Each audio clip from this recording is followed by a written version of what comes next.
السلام علیکم، آپ دیکھ رہے ہیں وی ٹی وی اور میں ہوں آپ کا میزبان ناصر محمود۔ جیسا کہ کرلس آسمان اب بہت ہی زیادہ جذباتی رخ اختیار کر گیا ہے اور ناظرین ہر آنے والی نئی قسط کا بے صبری سے انتظار کر رہے ہوتے ہیں، کیونکہ کہانی اب اس رخ پر پہنچ چکی ہے کہ عثمان بے اس وقت انتہائی بے بسی اور لاچارگی کا مظاہرہ کرتے ہوئے دکھائی دے رہے ہیں، کیونکہ وہ ایک چنگل سے نکلتے ہیں تو دوسرے چنگل میں پھنس جاتے ہیں۔ پچھلی قسط میں عثمان، نکولا اور وزیر عالم شاہ کے چنگل سے تو بچ نکلنے میں کامیاب ہو جاتے ہیں، لیکن آخر میں وہ گیاتو کے چنگل میں پھنس جاتے ہیں۔ اس تمام تر جو واقعہ ہوا ہے اس میں جو کونور سپاہی ہے وہ ایک الگ نئے انداز میں سامنے آیا ہے اور انہوں نے عثمان بے کی مدد کی ہے، لیکن اب جب عثمان بے گیاتو کے ہاتھوں لگ جاتے ہیں تو اب یہ دیکھنا ہوگا کہ اس بار عثمان بے کو کون بچائے گا۔ میرے خیال میں یاولق ارسلان کی بھی اس قسط میں واپسی ہوگی اور وہی عثمان کو گیاتو سے بچائے گا۔ آپ کو یاد ہوگا کہ جب گیاتو اس ڈرامے کے پس منظر سے غائب ہوا تھا تو اسی وقت سے یاولق ارسلان بھی ہمیں اس ڈرامے میں نظر نہیں آئے۔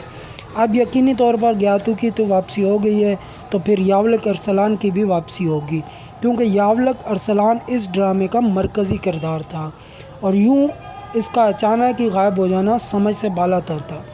ویسے بھی ناظرین ایک جیسے مناظر بار بار دیکھ کر تنگ آ چکے ہیں اور وہ ڈرامے کے پروڈیوسر سے مطالبہ کر رہے ہیں کہ ڈرامے کو اب ایک نئے رخ پر آگے بڑھایا جائے۔ ایک جیسی سٹوری جو عثمان بے کے ساتھ رکھی جا رہی ہے ویسی ہی ہم سیم سٹوری ارطغرل میں بھی دیکھ چکے ہیں۔ ناظرین سٹوری میں بدلاؤ دیکھنا چاہتے ہیں اور اس سلسلے میں وہ بہت زیادہ تنقید بھی کر رہے ہیں کہ کب تک وہی گھسا پٹا طریقہ کار اختیار کیا جائے گا، کب عثمان بے کو ایک مکمل اور خود مختار کردار کے طور پر سامنے لایا جائے گا۔ آئندہ آنے والی اقساط میں ہم دیکھیں گے بھی کہ اب اس کہانی میں کافی بدلاؤ آنے والا اور نئی آنے والی قسط میں یقینی طور پر آپ دیکھ بھی سکیں گے۔ نئی قسط کے ٹریلر میں آپ نے دیکھا ہوگا کہ اس ڈرامے کا سب سے جو مرکزی کردار ہے سلجان خاتون کا، اس کو اب ختم کیا جا رہا ہے، جس سے بہت سے ناظرین افسردہ بھی ہوں گے، لیکن اب اس ڈرامے میں نئے کردار کو شامل کیا جائے گا، نئے کرداروں کو۔ کونور سپاہی جو یقینی طور پر سلطنت کا وفادار ہے اور پچھلی قسط میں اس نے اپنے کردار سے دکھایا بھی کہ وہ وزیر عالم شاہ کے ساتھ تو ہے لیکن اس کا دل سلطنت کی فلاح اور بھلائی کے لیے سوچ رہا ہے، اور اسی سلسلے میں اس نے عثمان بے کو تختہ پانسی پر پہنچنے سے پہلے بچا لیا۔ اب اس کو مکمل طور پر سمجھ آ چکا ہے کہ کون سلطنت اور ترکوں سے مخلص ہے اور کون ان سے غداری کر رہا ہے۔ ترگت بے نے پچھلی قسط میں کوشش کو بچانے کی کوشش کی تھی، لیکن اسی کوشش کے دوران وہ نکولا کے جال میں پھنس چکے تھے۔ اب ان کے بارے میں سوچنا ہوگا کہ ان کو کون بچائے گا، کیونکہ ترگت بے بھی اس ڈرامے اور تاریخ کے مرکزی کردار ہیں۔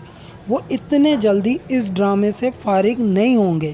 ان کے بچانے کے لیے میرا جہاں تک خیال ہے تو مالون خاتون اپنا کردار ادا کریں گی۔ وہ عثمان بے سے ملنے کے بعد واپس آ رہی ہوں گی تو اسی دوران ان کا سامنا نکولا سے ہوگا جب وہ ترگت بے کو گھیر چکے ہوں گے۔ ترگت بے کے نکولا کے جال میں پھنسنے اور عثمان بے کے گیاتو کے چنگل میں پھنسنے سے یہ تو واضح ہو جاتا ہے کہ عثمان بے کو بچانے کے لیے ترگت بے کی انٹری نہیں ہوگی۔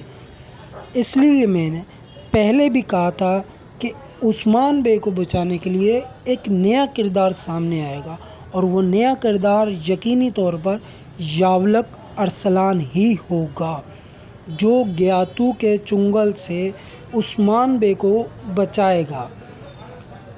میری رائے کتنی معتبر ثابت ہوگی اس کا فیصلہ آنے والی قسط کر دے گی۔ چینل کو دیکھنے کا بہت شکریہ، اور جن دوستوں نے میرا چینل سبسکرائب نہیں کیا چینل کو سبسکرائب کر دیں اور شکریہ کا موقع دیں۔ اللہ حافظ۔